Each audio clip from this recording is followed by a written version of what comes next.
Ketiga, kenapa orang itu bisa mengalami penderitaan alias tidak bahagia? Karena fokus hanya pada diri sendiri, egosentris. Saya pernah ya sampai di sini. Saya kasih contoh begini. Kyong, saya kasih tiket kereta api cepat Bandung, namanya apa sih? Bus. Satu keluarga Kyong dapat tiket itu pulang pergi, terus nginep di Bandung, hotel bintang 3 selama 2 hari. Terus dapat uang saku 5 juta. Saat ini kamu harus jawab yang jujur. Ketika bos kamu, atau saya lah ya, anggap saya sebagai bos, kasih kamu uang 5 juta, tiket satu keluarga, kereta cepat itu, dan nginep di hotel bintang 3 selama 2 hari, dapat uang saku 5 juta. Kamu bahagia nggak? Bahagia ya. Dengan uang segitu kan, tadi, dengan yang tadi saya cerita. Tapi kalau dia tahu, ternyata saya kasih yang lain itu, tiket ke Jepang, hotel bintang 5, 10 hari, dan uang sakunya 25 juta. Bisa nggak Akyong jadi nggak bahagia? Bisa nggak? Kenapa? Egosentris, mementingkan diri sendiri. Tangkap ini? Ya? Oke. Dan ada satu pernyataan dari orang yang ya banyak uangnya, dia bilang begini, meskipun orang itu banyak hartanya, tetapi hanya mementingkan diri sendiri, sesungguhnya orang itu orang yang gagal. Bener nggak sih? Ini orang kaya. Sehingga sudah lihat banyak orang-orang yang kaya itu banyak melakukan aksi sosial kan. Dia bahkan bikin satu yayasan.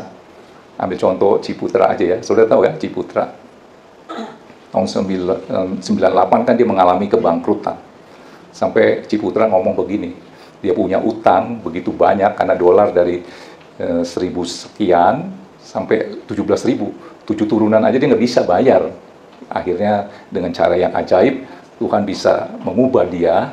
Akhirnya dia punya seperti kayak rasa mau terima kasih kepada Tuhan. Dia bikin satu yayasan, namanya Yayasan Ayub. Khusus untuk pemberitaan Injil, jadi membiayai hamba-hamba Tuhan. Namanya apa? Yayasan Ayub. Saya nggak tahu sekarang masih ada apa enggak. Ini orang kaya bilang begini, meskipun hartanya banyak, tetapi dia hanya mementingkan diri sendiri, sesungguhnya orang itu orang yang gagal. Akyong termasuk orang gagal nggak kalau Akyong dikasih tadi, saya katakan kereta api cepat, uang 5 juta, nginep di hotel bintang 3, 2 malam, ya. Harusnya dia bahagia, sehingga dia tidak bisa bahagia ketika dia dengar yang lain-lain ini di tempat ini. Saya kasih uang 25 juta, tiket ke Jepang, hotel bintang 5, 10 hari. Kenapa Akyong jadi tidak bahagia? Kenapa Akyong?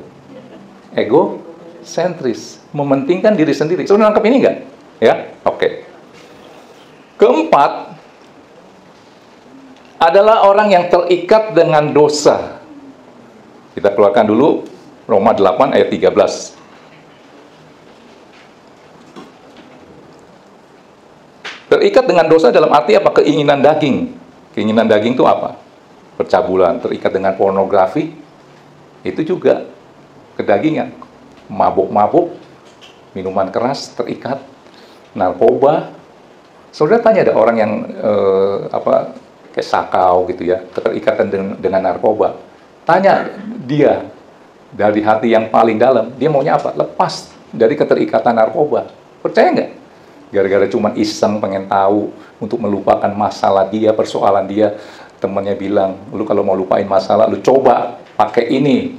Begitu dia pakai, tujuannya sesaat aja lupain itu, akhirnya terikat, akhirnya dia susah untuk lepas dari itu. Tanya orang itu, dia mau nggak lepas? Mau, tapi susah. Makanya orang itu jadi menderita, ya.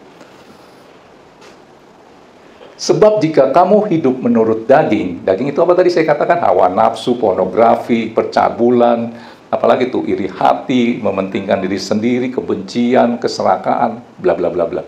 Sebab jika kamu hidup menurut daging, kamu akan mati. Apa yang mati? Sukacitamu, damai sejahteramu, kebahagiaanmu, sehingga hidup seperti kayak apa? Nggak semangat. Nah itu. Tetapi jika oleh roh, huruf besar ya, kamu mematikan perbuatan-perbuatan tubuhmu, kamu akan hidup. Nah ini, ya. Pesan terakhirnya, boleh pemain musik.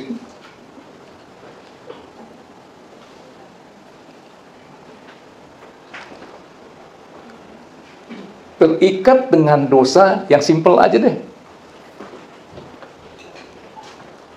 Iri hati. Orang yang terikat dengan iri hati bahagia nggak? Sedikit-sedikit iri hati, nggak bisa bahagia. Iri hati teman saudara kembarnya siapa? Masih ingat nggak? Apa?